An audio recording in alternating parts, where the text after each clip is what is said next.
Susubok tayo magpichay mga ka-farmers. Kabili tayo ng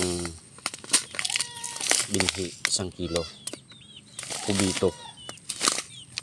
Ayan, ito yung gagamitin natin, urea na abono. Tapos ayan, kuha tayo dahil sabog tanim yung gagawin natin mga farmers.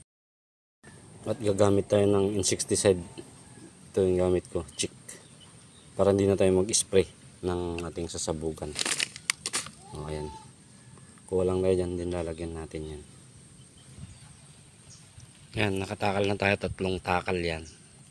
Lalagyan natin itong chick para di na tayo mag-spray.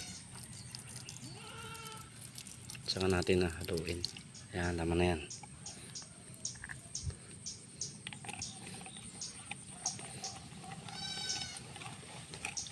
Then haluin natin mabuti ito.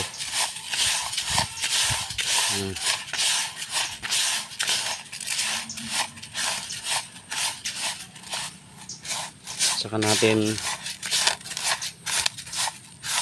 lalagay doon sa may abono.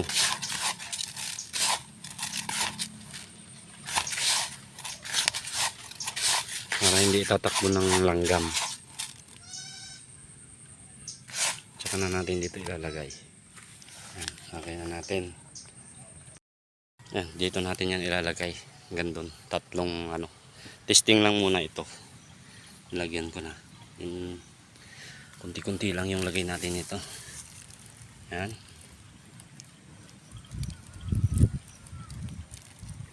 Yan, ganun lang.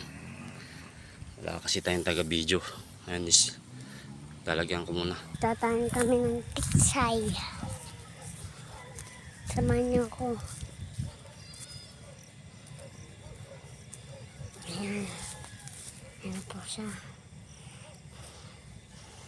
Magsasagad na po siya. Ayan po. Magsasagad na siya. Ayan.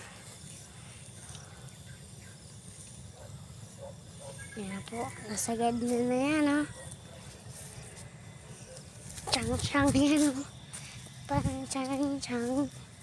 Sundan natin si Papa. Katanim siya. Dito sundan natin. Ano.